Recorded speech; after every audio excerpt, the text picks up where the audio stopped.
Because we're live. We should be live. Hello, YouTube. How's it going? Give me a second. Oh no, I don't want that. Don't do that. There's one thing that's not popping up. No. Okay, we might not have a timer this time. We'll just have to keep track of it with our phone or something. Okay. Because the timer app is just deciding, you know what, I don't want to work today. I'll try it again when we actually start up. But hello and welcome. I am Traben. These are some of my tomes, though not the ones I usually indicate. Are they? I mean, most of those are mine. Excuse you. No. I would argue more than half of those. Okay. Also tomes back there. Tomes there. A lot of those are yours. The bottom. They can't see those. Oh, okay. I gotta gesture towards things. That's true.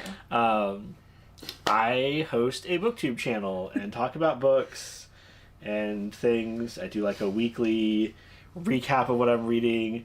I have read 142 books this year. Oh, you didn't tell me we were doing that. I know how many I've read. I just don't know. I don't have the list with me. Okay. We don't have to I'm just saying I read a lot. So.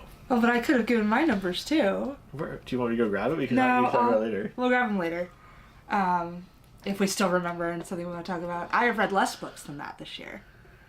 I'm Amanda. My channel is Amanda Should Be Reading. And I have read significantly less books this year. Mm-hmm. Under 100 for sure. Okay.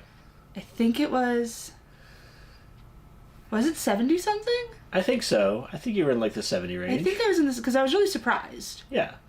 That it was that high. You've been doing good this year. I've been doing pretty good. Yeah. Could be doing better.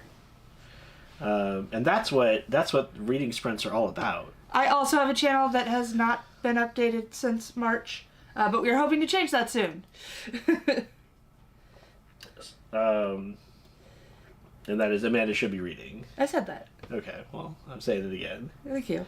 Do you want to talk about what we're reading tonight? Or at least what we hope to be reading? Well, let's do our haul first, because then that would be easier, because what I want to read is possibly part of the haul. Yeah, so we'll talk about our haul from today. We did go to 2 bookstores. We were turning in summer reading for our daughter. Mm-hmm. So they got books. Our children got books as well, but we will not be including them in the haul. Sure. You can go first. You got a huge stack. I have a lot. I've got 2 things. Well, then you should go first. You'll be done quicker. All right, fair enough. I got Girl on the Creek. This is by Wendy N. Wagner. It's on my 25 for 2025 list, and it was the only thing that I was looking for today. You were looking for 2 things.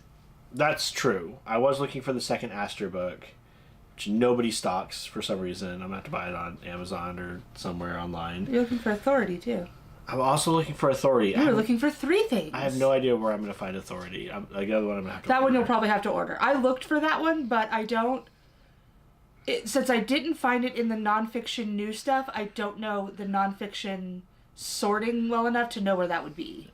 So this is one of my favorite, hyper niche subgenres. Sentient forest that wants to kill you? Yeah, sentient, antagonistic forest. I think in this case it's a swamp.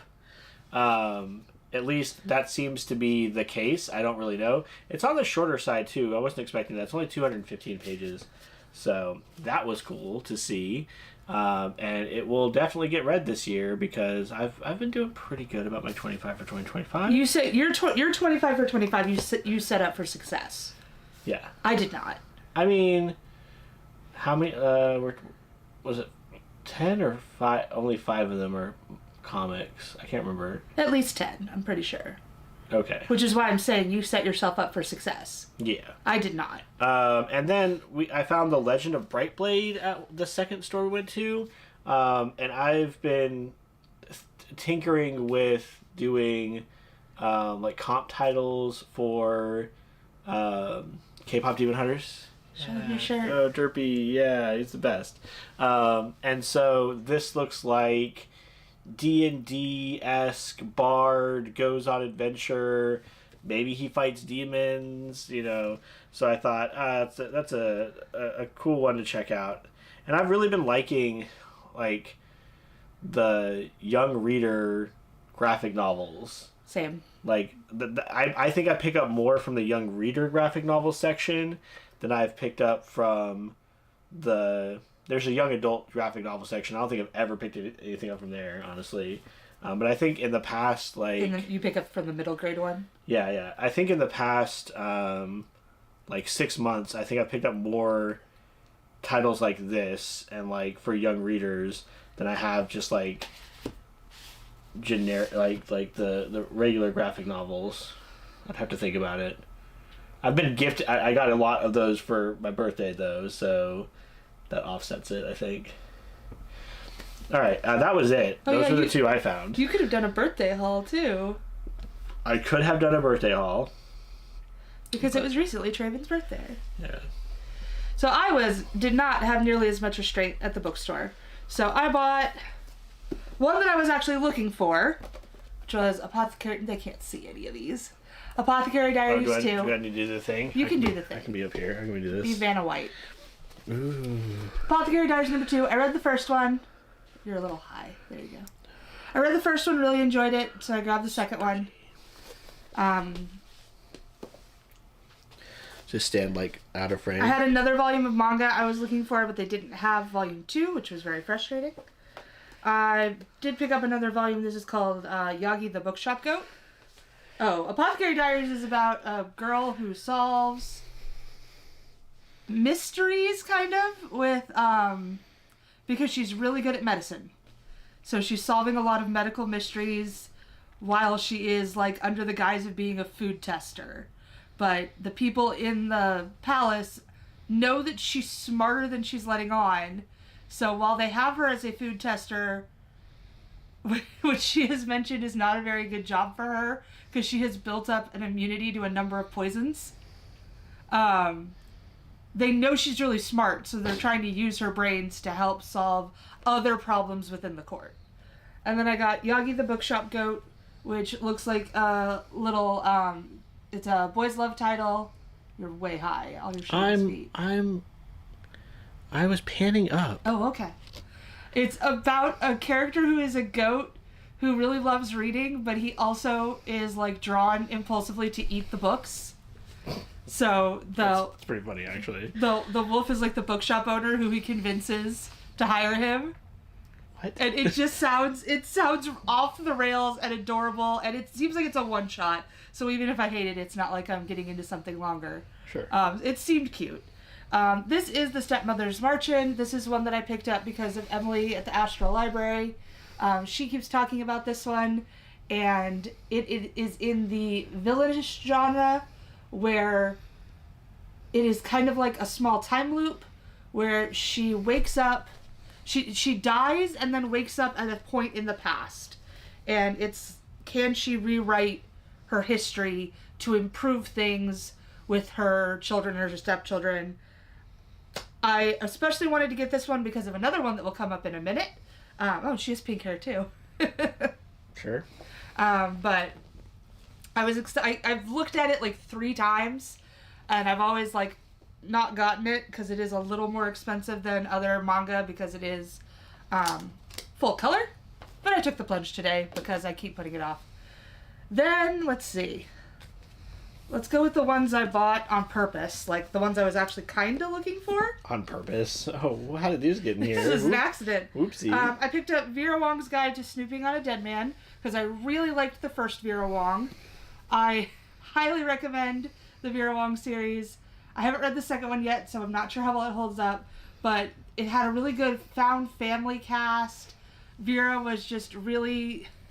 She's definitely not perfect. She's got some, like, annoying, intrusive qualities, but she's also really endearing, and that just made her feel real. And then I read the first volume of Seventh Time Loop as the manga adaptation, but it started out as a light novel. So I finally found, they haven't had it at the store in ages, I finally found the first volume of the novel that it's based on. And I really liked the premise of this. This one is a girl who keeps, every time she dies, she goes back to this place where she gets dumped by her fiance. And so she's kind of figured out things like, oh, if I rush home, I can get there before my parents learn I've been abandoned by my fiance, and I can get some supplies before they disown me. But if I wait too long at the palace, then I'm not going to be able to get home. So she's figured out some rules like that she can do very close to the loop. And this is about her 7th loop, where she decides to do something. She does something a little differently and is presented with something she's never seen in her 7 loops. And she's kind of like, well, this is probably the only way I'm going to experience this, so we're going to go for it, which is being married to the king of a neighboring country who she knows is going to start a war, and who, in her previous life, killed her. So it's very interesting. So she's trying to figure out how he ends up the way he was in all these other loops that she's seen, what's going to lead him to attacking other countries. She's kind of trying to figure out, like, can I prevent this? So it's very interesting. I really enjoyed it. I really enjoyed the first volume of the manga. So this is going to be very similar. I don't know how far it goes in terms of, like, will this just be about the first manga, or will this go farther? I don't know how they're doing the adaptations. But I love time loop stories, which we'll come back to in a minute. And so this one just... I was very interested in seeing where this one came from, and the manga did mention that they had to leave out a lot of scenes in the adaptation, so that you should really go read the novel. And I was like, more of these wonderful characters? Yes, please. Then I saw this one. This one was on the new table.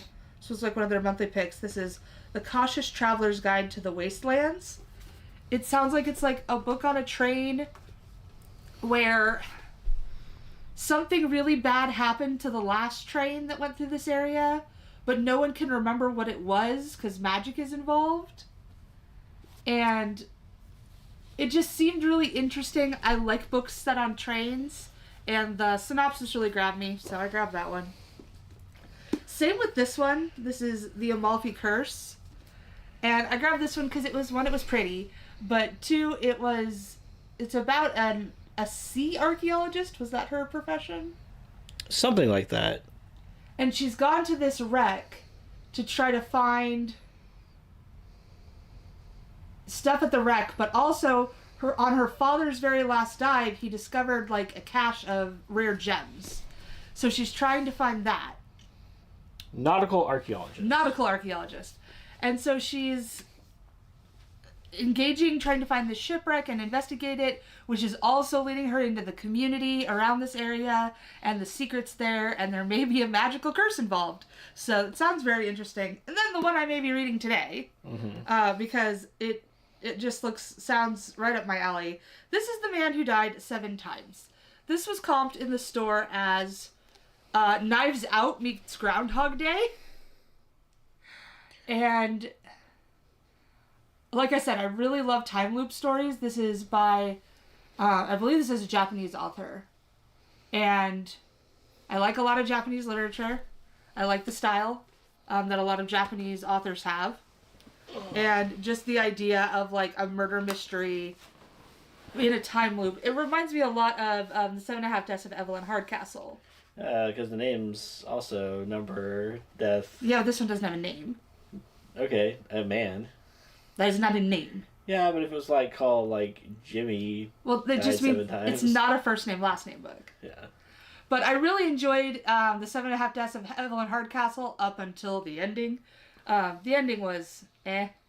I thought it was interesting, but yeah. It was fine. It just wasn't as good as the rest of the book. I can definitely see it being divisive. It was just, for me, it was a little bit of a letdown because it wasn't as clever as the rest of the book. There were some incredibly clever things done with the time travel, with the looping thing in that book, which I thought were really cool. And I need to read that one again because it's been a while. And I really did, especially since I'm getting back into time loop stuff. But I really enjoyed that one. And so this one seems to be of a similar vein where he's trying to solve a mystery. He's trying to solve his grandfather's murder, in which he must relive the same day 9 times. Okay. So I don't know if it's going to be the same where he's like head hopping to different places, like in Evelyn Hardcastle, where he's like inhabiting different people who were there. Sure. Or if he's like there every time. I don't know what the conceit is yet. I didn't even read the back. Mm-hmm. I saw the comp of Groundhog Day meets... Can I see it real quick? Absolutely. I want to see something about the cover. I saw the comp of Groundhog Day meets Knives Out, and I bought it immediately. Because the last book Barnes & Noble recommended it said Knives Out meets Clue, was Everyone in My Family Has Killed Someone. Yeah. And that is one of my favorite books. I love Everyone in My Family Has Killed Someone. The second book, which is Everyone on This Train is a Suspect, is... I would say arguably a better mystery, but to me, not as quite as a good book. I liked it better. I definitely feel like the mystery in the second book is stronger, but there was something about the family ties in the first book, and like the slow unraveling of all the family stuff that really like hit for me, which is missing in the second book because you're dealing with a different cast of characters. And so it wasn't quite as... It didn't hit quite the same for me. I still really liked it. I think I gave them both 5 stars. But I do think I prefer the first one just slightly. Okay. You haven't read the third one. I've been waiting. I'm saving it for this Christmas. This Christmas. Once it got to about February, I was like, it doesn't make sense to read it this Christmas anymore. And it doesn't make sense to read a Christmas book anymore. So my plan is... And it's not like his new book has a release. His next book has a release date yet. So what are you actually... reading for reals today? I'm either going to read... I think I'm going to start with The Man Who Died 7 Times, and if that is just too much for my dumb brain, I also have a couple graphic novels down here. I do have Unico that I might pick up. You should really read Unico. I want to read the second volume. You got the second volume, like, early, and you haven't... I bought it a day early. It's not like... A day early. You could have been on all the... So I actually got to meet the author of the new adaptations of Unico. Unico was one of my favorite movies as a little kid. It is a Tezuka movie, which if you know anime, that's like Kimba the White Lion and Astro Boy and Princess Knight, and Unico is always forgotten. Even in Japan. I was so frustrated when we lived in Japan and I went like to the Tezuka Museum and there was like nothing Unico there. I did read the like original Unico. I read that one. So Unico was never finished. It was probably... The weird thing about Japanese manga is that sometimes you have a creative team who is publishing a story and then the magazine it's being published in goes under. So even though the mangaka is still publishing, they just never get around to going back to it. And I know that happens to Clamp a couple times. Okay. Yeah. And I don't know if that was the case with this one or if he just got distracted by other things and didn't get back to it. But he never finished Unico. He kind of had some ideas, but he never... the story is never resolved. Unico never makes it home. The premise of Unico is that Unico has been punished by the goddess Psyche for no reason other than to because of someone else, and is being taken through time. And the West Wind has to show up and take Unico to new places, and everyone forgets about him, and it's really, really sad. So this is the original comic in English, and then it's an adaptation. Adaptation is the best word for it, but it's based very strongly on the stories in the old version, which are modernized because some of these, oh boy, are products of their time. So each one of these is kind of like based on a chapter of the original Unico manga, so they're fleshed out a bit more, although these are long. These chapters are very long. But they're fleshed out a little more. They're modernized to be a little bit different, to remove some of the more questionable things, and it's just really good. So I got to meet the author like the day before the second one came out. It was very exciting. So I have read this one. I have not read my new one, and I had read. I reread this one enough to read the story that was the first one, so that I could compare them as I was reading, and then I stopped. And I know I'm pretty sure I've read this before, but it's been a while.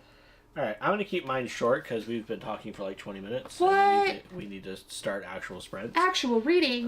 So in order of how awake I am, I'm going to be reading The Last Wish, which is the first Witcher. It's a short story collection. But it's the first in the Witcher series. How are you enjoying it? Are you right at the beginning still? I'm not right at the beginning. I'm like 30 pages in at this point. Yeah, 27 pages in. I mean, that's pretty right at the beginning.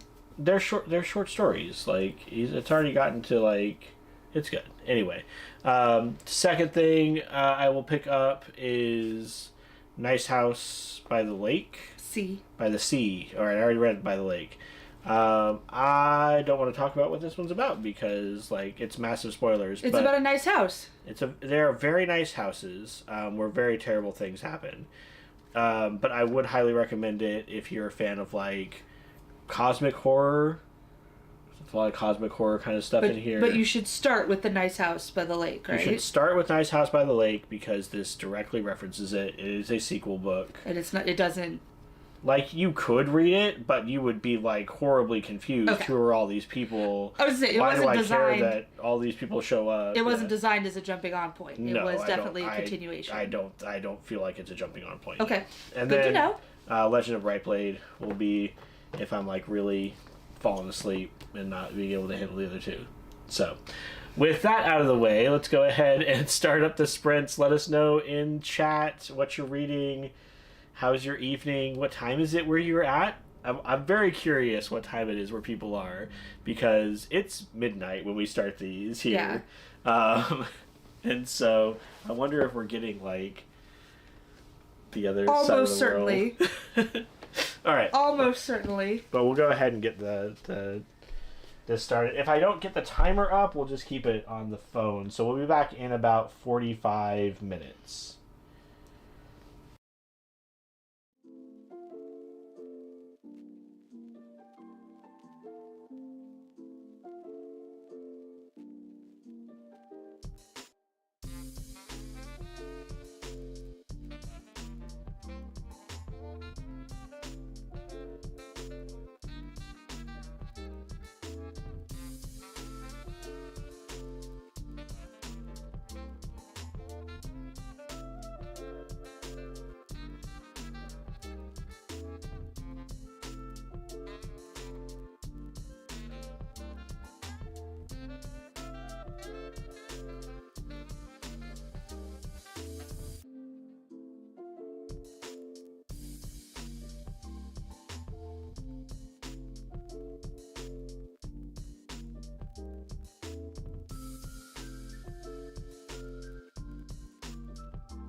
And we're back.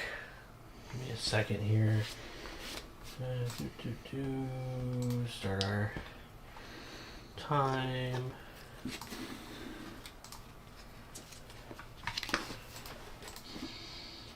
Come on.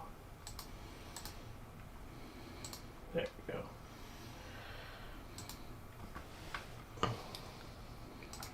There we go. 15 minutes. Chatting time. So, how is your book?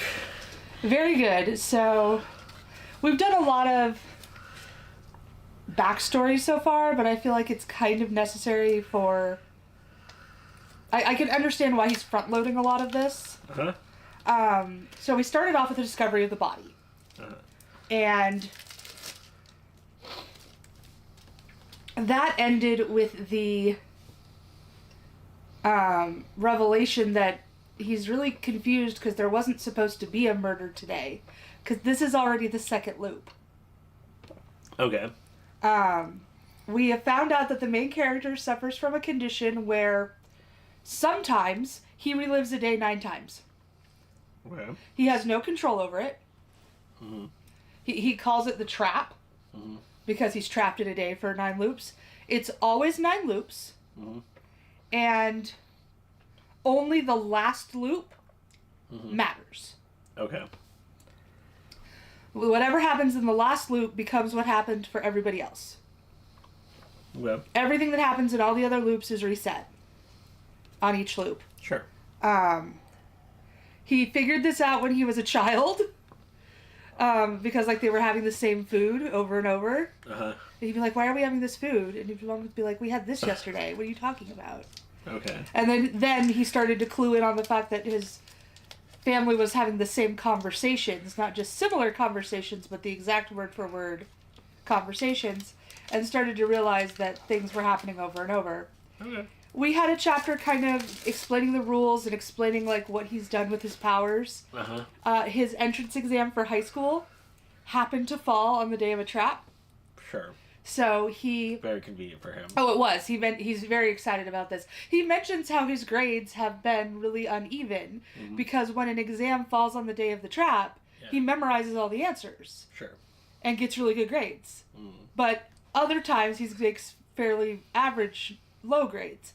Well, on the day he applied for this really prestigious school and got a little cocky and wasn't sure where the cutoff score was. So he got a perfect score on their exam. So they were expecting him to be like a super mega ultra genius because this is a school that had like a crazy hard, known for their hard exam. Right. So when he's gotten into his school and makes consistently near the lowest of his grade, like apparently he caused quite a stir where they were convinced someone had fed him the answers. Yes, I mean that would be the logical conclusion. He realizes... I should say, by the way, like, let us know in chat what you're reading and how it's going for you. We love hearing from you guys. So he realizes it was a bit much, and that it might have been more trouble than it was worth. So he says most of the time, what happens? He says that people describe him as having a very old soul. He's pretty sure that his mind is twice as old as his body. So he's like 16, but he's lived as many days as like a 30-year-old. Okay. Because he's had to live the same day over and over. And he says it tends to happen about 3 or 4 times a month.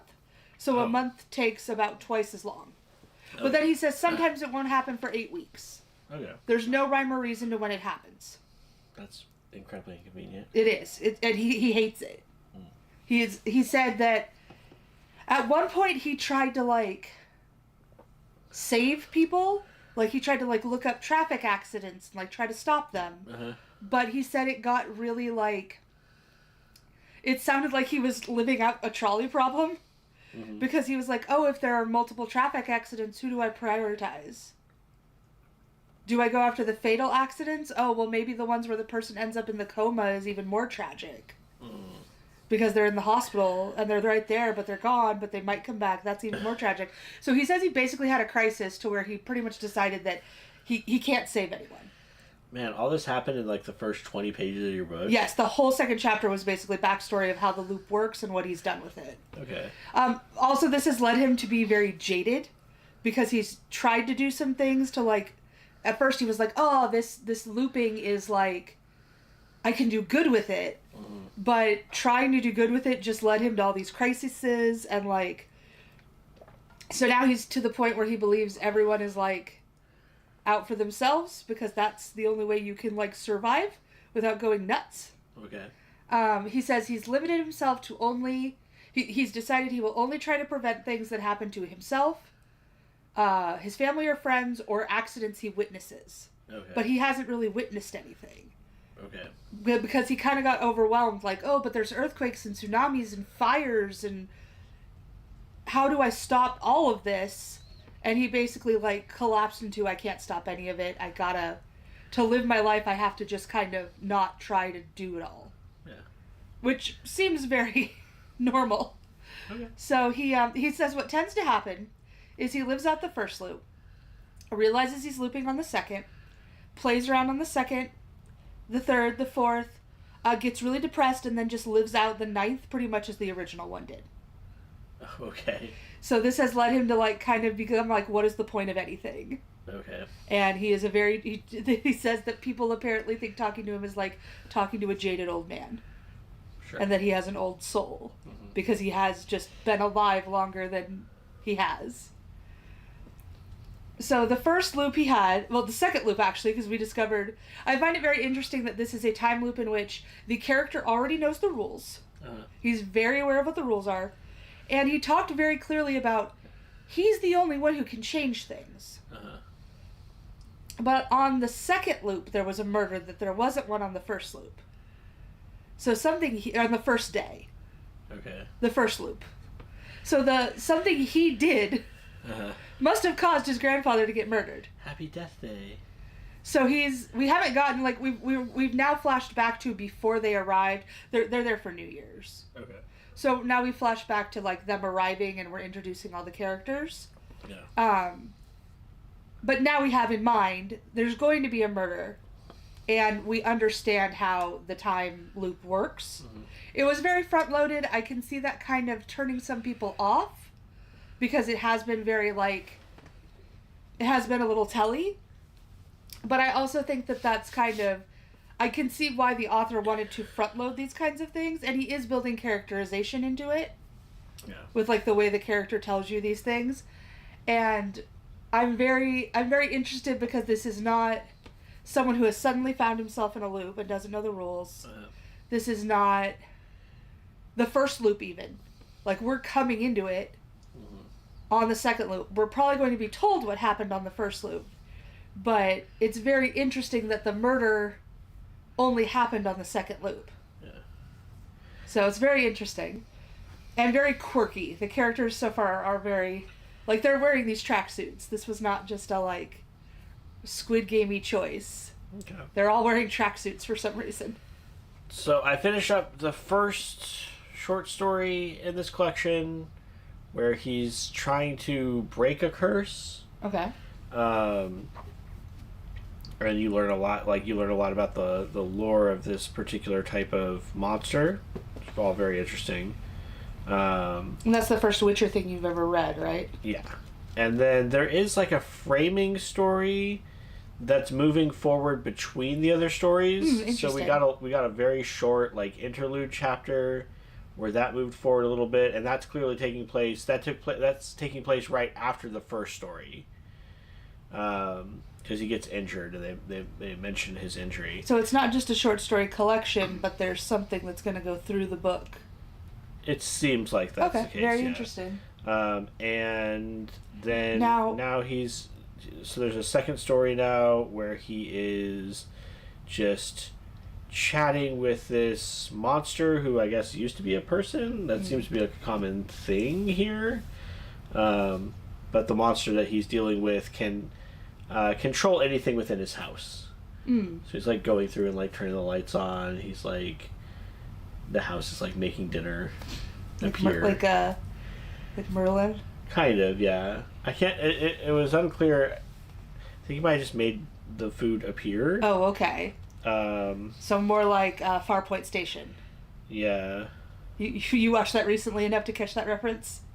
I think so. The first episode of Star Trek Next Generation where it just kind of makes reality the thing you wanted? Yeah. Yeah. He mentions it somewhere in here, but it's giving me vibes of a scene from a later Hitchhiker's Guide to the Galaxy Interesting. book that I don't really want to spoil. Thanks. With this, just like chatting with this guy. So yeah, I already see like 7 times kind of gives me the sense that he could die in all but the first and last loop. Because if he like we know the loop is 9 long, and we know he didn't die on the first loop. So the question is, why does he die in every other loop, and who did it? And the other thing the cover makes me look at, if you look at the cover, the dead body is in a different position. So it makes me think he's going to die different ways. Okay. That even if he solves one murder and prevents it, that his grandmother might end up dying that same day anyway. Yeah. So now, like I said, we're going back to introducing the characters and like how the family is and stuff. Yeah. Are you enjoying what you read? So far, yeah. It's an interesting world. He says he can... nothing big. He can conjure up food, drink, clothes, clean linen, hot water, soap. He can open and close all the doors. It's like Jester. Like there's one point where like all the doors open up or slammed or something. Sounds nice. Yeah. I wish I had powers that could get rid of all the little daily drudgeries of caring for a house. Yeah. So far, yeah, it's pretty good. This was a book I got from last year's summer reading library. That's the one you picked. This is the one I picked. Yeah. And then the other one is over there that was just like given to me randomly. Which I really want to read the other one. Yeah. So yeah, but it's also I have a page in my journal for series, and so this is a series I've wanted to take a look at. Yeah, it's what I've been interested in as well, but it's one of those like, do you start in like publication order? Do you start like, so this is like chronological order, right? I believe so. Yeah. And. But I believe this is also the first thing published. Oh, okay. So. I don't know. Yeah, it's one I've been interested in too. We've never played the games. No. So I didn't think you had. No, I've not played any of the games. I have not watched the show. Mm-hmm. I'm not familiar with any of the lore. But it's a franchise I've been interested in dipping my toe into. I just never have. Yeah. So it's good that we are maybe picking them up so I can look at those. Yeah. Yeah, I'm looking into a lot of new sci-fi and fantasy series this year and seeing if there's any that I want to follow up with. Yeah. So far, I want to read more of the Sun Eater. Mm-hmm. I liked the first Dune as well. And the second Dune book is much shorter, I think. Mm-hmm. So I might read the second one. Is there a full voice casted reading for the second one, or is that just for the first one? I don't know. Because I know you enjoyed listening to that audiobook experience with having it cast, right? I think that was the one that was slightly frustrating because they had a full cast, but they doubled up some of the actors. The voices weren't consistent. It was weird. Oh, okay. And I don't know if it was meant to be like characters were using different voices, or they were, I don't know. But it was distracting in certain points. Oh, okay. The audiobook for Daisy Jones and the Six is one that I'm going to highly recommend people listen to the audio for. I'm glad you were able to get that one. Because it's framed as like a series of interviews. Yeah, it's like... And listening to the audiobook feels like listening to a very long VH1 special. Yeah. Yeah, you want to listen to 9 hours of band members talking about their experiences? Hell no, that sounds awful. If I chop it up into 9 different episodes. Oh yeah, it sounds great. So, yeah. So yeah, I'm enjoying this so far. You're enjoying yours. I'm enjoying mine. I don't think reading this and reading... I'm also listening to the audiobook for the first Dark Tower book. Don't think that was the best idea. Because you're doing 2 fantasy worlds. They're both like fantasy, like kind of, I don't know, lone wolf type characters, like Well, very much like on their own. With this one being a short story collection, could you get to the end of a story and then set it aside and come back to it? Possibly. I also really want to finish this one soon because I want to start reading Murder Your Employer.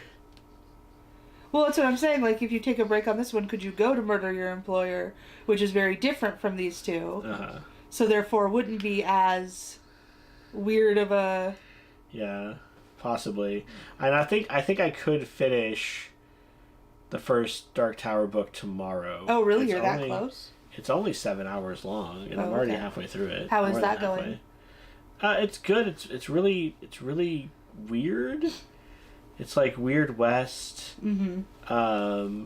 And they're different. They're obviously different worlds, so it was kind of hard to figure out where we were at the start. Mm-hmm. 'Cause a lot of people are referencing the Bible, but we're not on Earth. Like, that's very clear. So is it a different Bible, or? I don't think so. I think a lot of the things are the same. Oh, okay, interesting. But the world he's in is like this endless desert, or like he's been in the desert for a very long time. They just got to some like wooded area, like a mountainous. They're in the foothills of the mountains, and there's like trees around them now.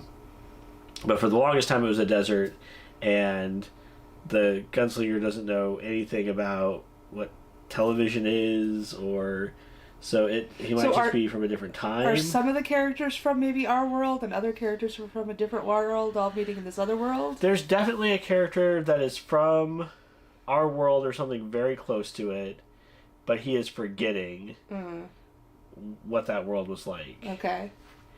And he wants to forget what that world is like. Oh, interesting. So, anyway, let's do another round of Another sprint. At least one more. I don't. After that, I don't know. We'll see. We'll see how we're feeling after another sprint. But we'll Okay. go ahead and put another one on. Enjoy your sprints. Yeah. All right.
And now we're back.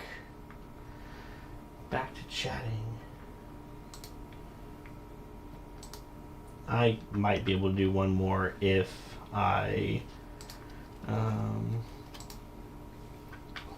read the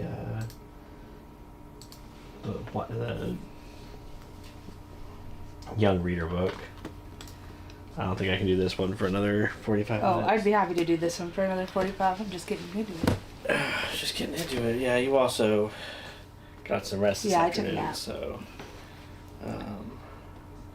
I have now read through another story. I finished the story that I was on, and I finished an interlude chapter. The story I was on was actually like a take on Beauty and the Beast. Interesting. It was pretty interesting.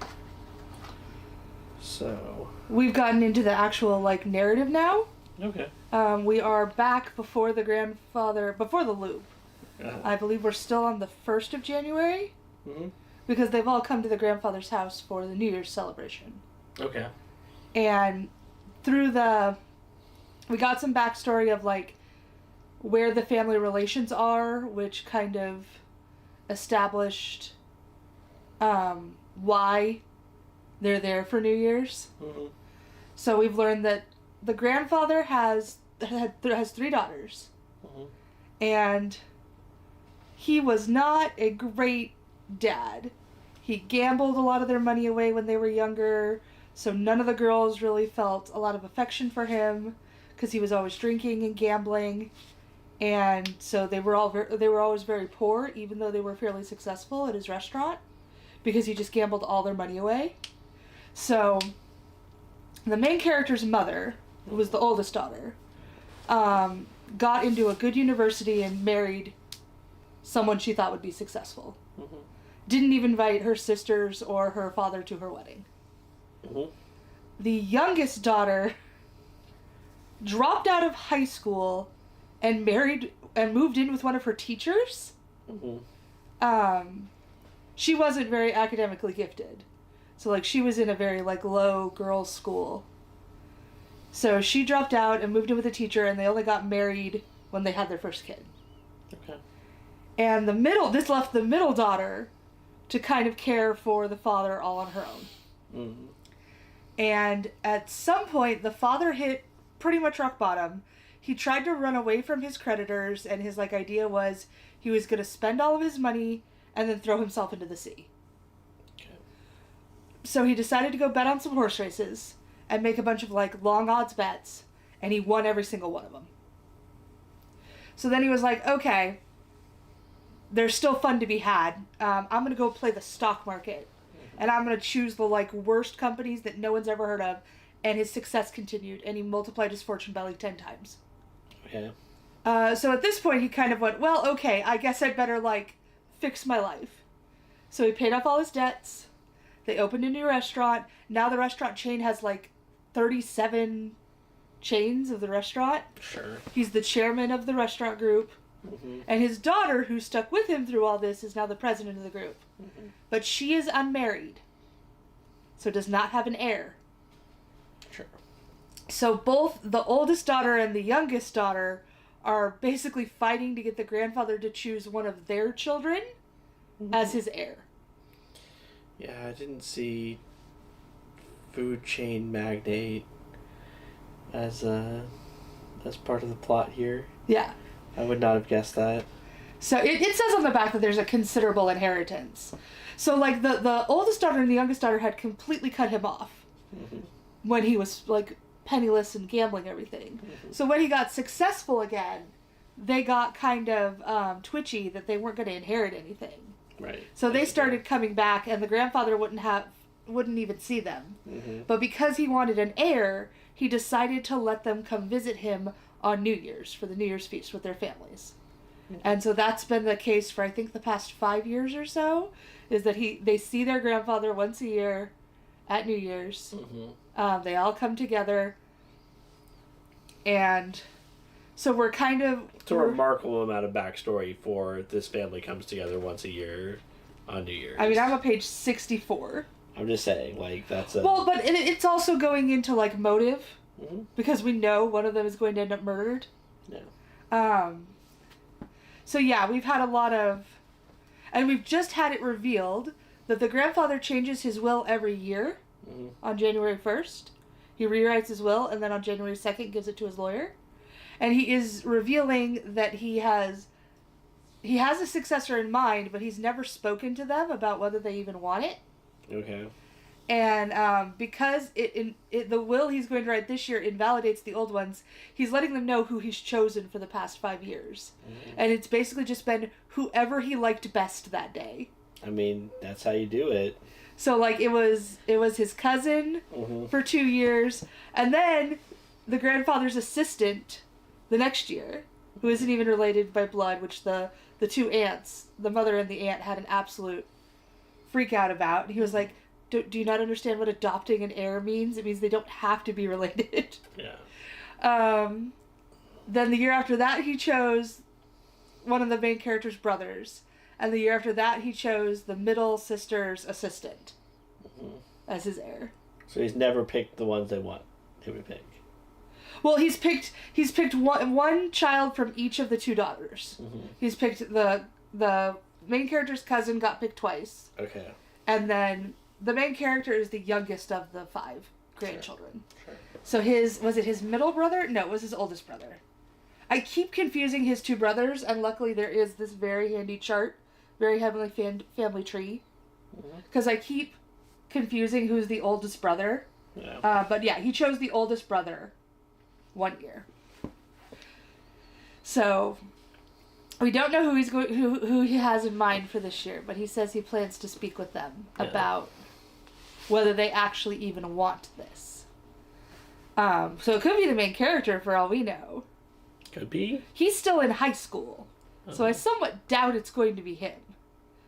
Like all of his other... Maybe he really likes him, though. Maybe, despite never having liked him before. All his other siblings are old enough, siblings and cousins, are old enough that they are all employed, or I think his oldest brother is at graduate school. But, like, they're all, like, adults, more or less, at least age-wise. Yeah. So they all have, like, jobs and things, whereas he's still a student. Okay. So I understand why we've had to front load a lot of information and why we're telling the story this way, but now it definitely feels like now we're in the narrative of, like, and it helps knowing that someone's going to kill the grandfather, because even if you hadn't, it saves you from having to be like, well, if you read the back, you know this is happening. Like, no, you know this is the case, so you're already looking for clues. You're already like, okay, I know the crime that's going to be committed, so I'm already looking for, like, who has a motive, what is everyone's relationship in this house. The simple version is not good. I mean, that typically is the case, especially with, like, mystery thrillers. It seems like the cousins all more or less get along. This part is sounding very Knives Out, by the way. Oh, yeah. Yeah. This inheritance of some sort of empire, and... Except in Knives Out, they were all rich and insufferable, and in this one, the problem is that both of the families... So what we have just found out is that they're impoverished and insufferable? Both of the fathers, who are not here, because both of the mothers, both of the daughters of the head of the family, both of the ones who ran off and got married, their husbands have hit career pitfalls at the same time. The main character's dad has been like betrayed by his company. When he was told he was going to get a managerial job, he's basically been demoted, so he'll retire and quit. Nice, classic. So he's like super miserable because he was super loyal to the company and he feels betrayed and awful. And then the from what I am assuming, there was at least a rumor that the uncle was potentially shacking up with one of the high school students. Which they pointed out like, when she married a guy when she was in high school, was she like basically setting her own future misery in motion?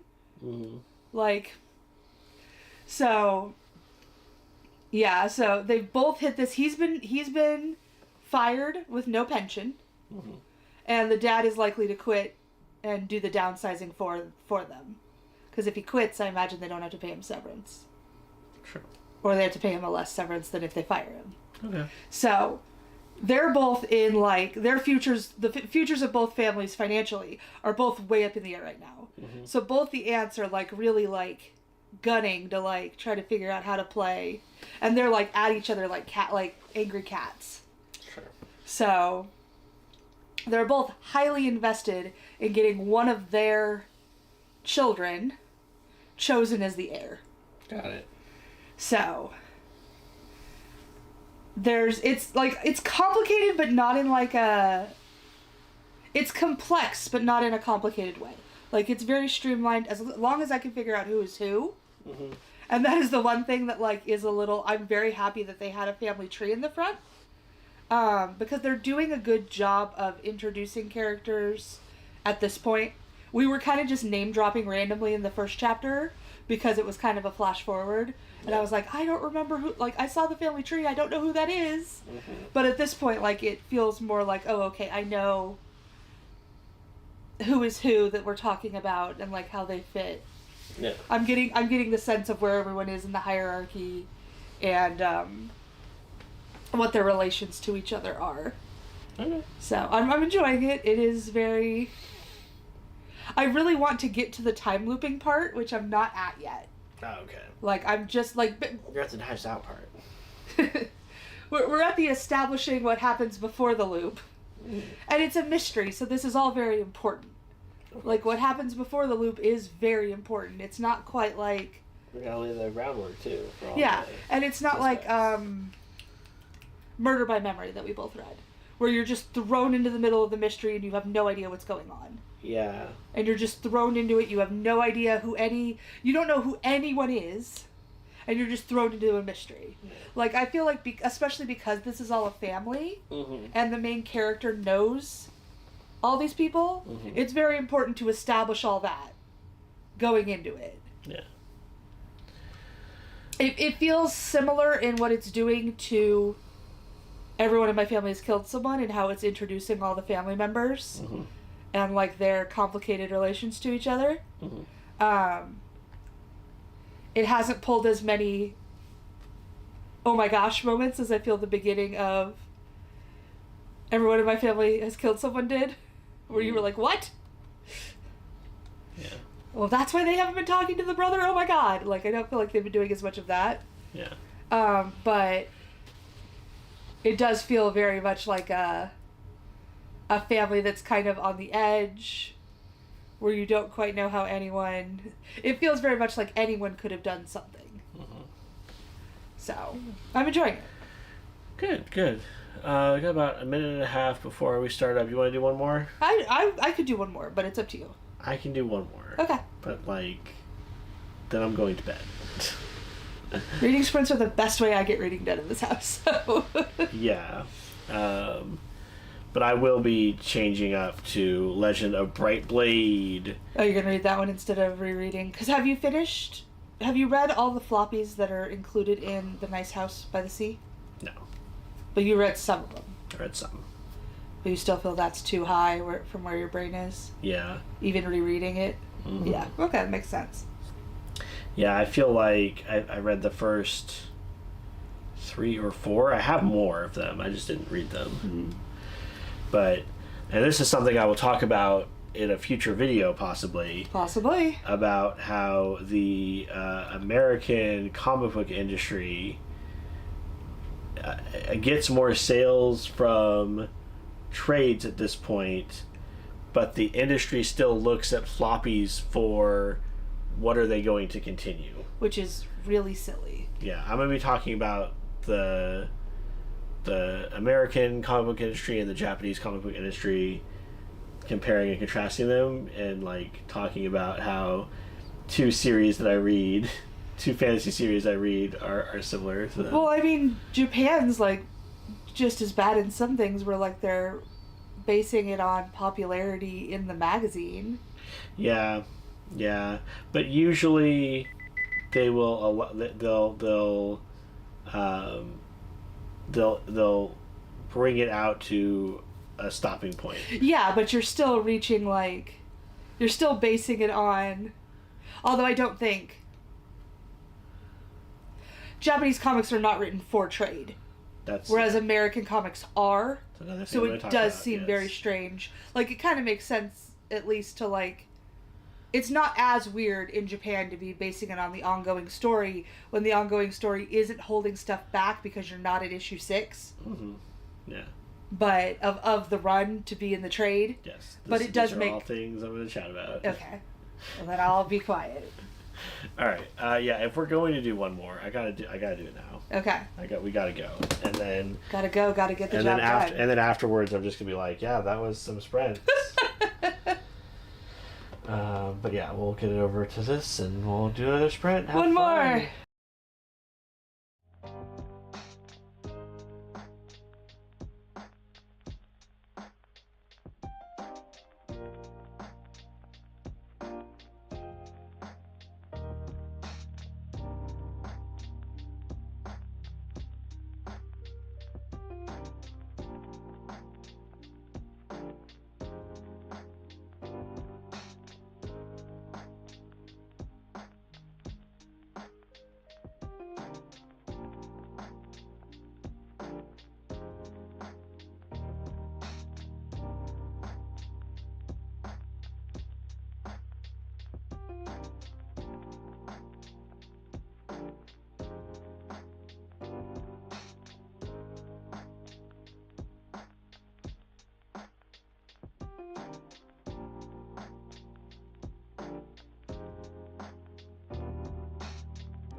Alrighty, hope we all enjoyed that third sprint.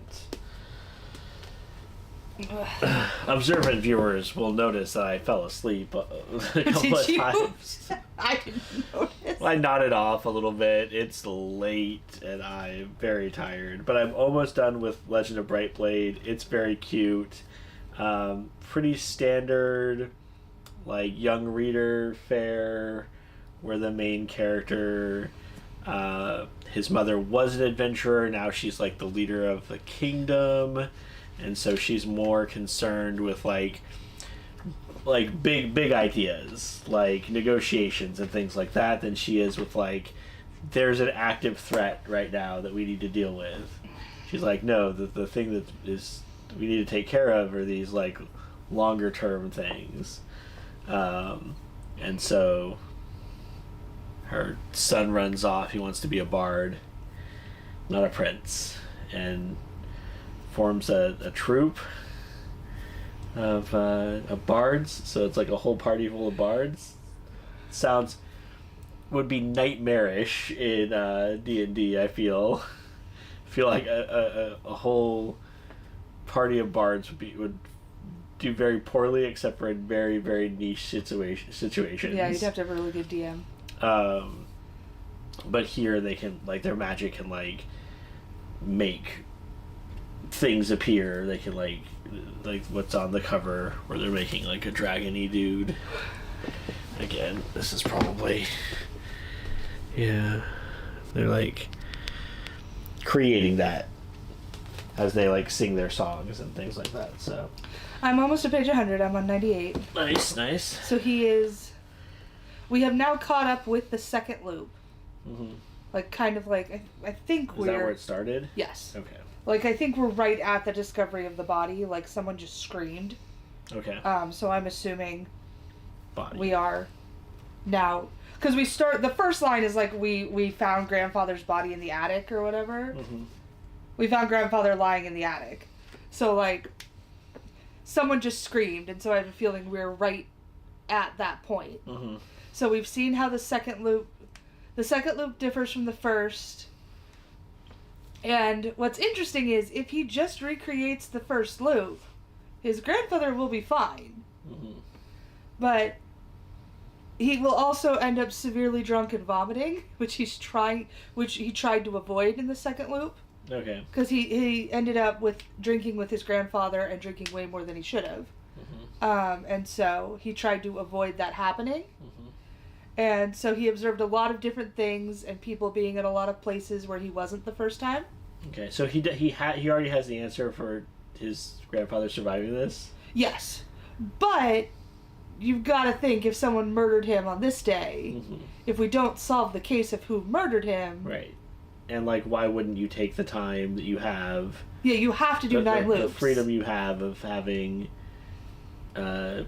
essentially 7 loops where you're aware...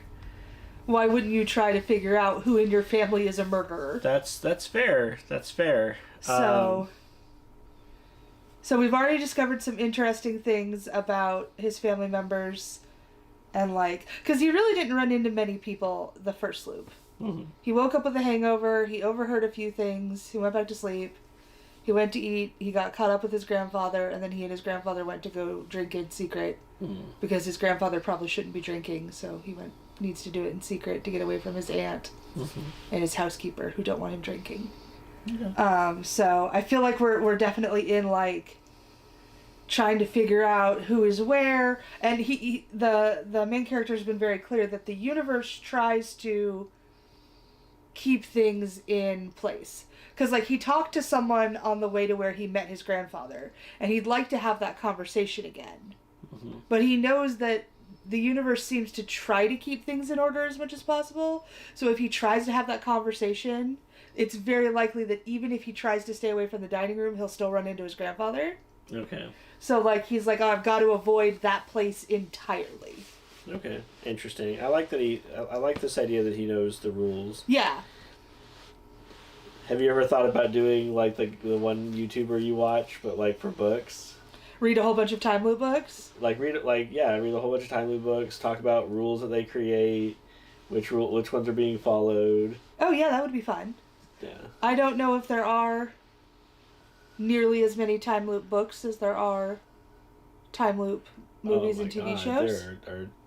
There are millions of them. I'm sure there's a bunch. The good ones. I didn't listen. And then we get into like remember, time loop is a subset of time travel. Okay. There's lots of books with time travel. Uh-huh. Not all of them deal with a loop. Fair enough. But like you already know of 2 off the top of your head. Yes. Just from like 3. Just from like casually. I like time loop stuff. media. I'm just saying, like I'm sure you can find more. I'm sure I could. I'm sure there are lists out there. I'm sure people have talked about time loops.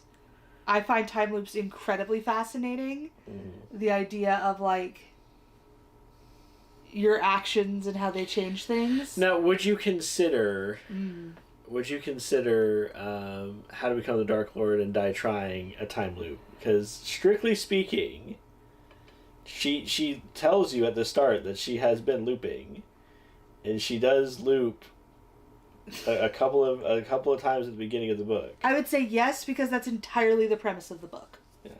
Like, it is very different from something like this. Very different. Mm-hmm. Especially because of like their attitude toward the loop. Mm-hmm.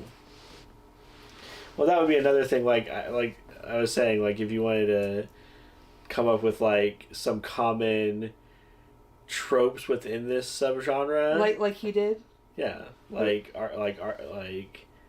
how long have they been a part of it? Are they aware of the rules? Yeah, he kept track of all that too. I'm just saying. Yeah, no, like I definitely think it's interesting, and yeah, I would call How to Become the Dark Lord or Die Trying. I need to read the second book. I'm thinking about just doing a vlog of sequels, because I have so many sequels I've bought recently that I want to read, and like I just keep putting them off. So like, I've thought about doing a vlog for that, just to force myself to prioritize my sequels. Yeah. But I'm kind of waiting till the sequel to When Among Crows comes out. And I'm not sure when that is. That might be a while. I'll look it up.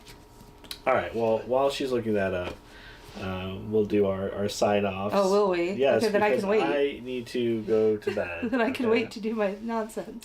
So, I hope your reading journey is going well. I hope this stream helped you to get through some much needed reading. Like the video if you liked it. Subscribe if you want more. Check out my channel if you want to see me eventually do more things. Yeah. Help us grow this corner of our BookTube community. I'm not even gonna. Every time I say like, do you have something, and you're like, no, I don't. Stop it. So we're just gonna stop. We're just gonna say that's it. We'll see you next week, probably. Yeah. Have a good week. Until then, take care. Yeah. Bye.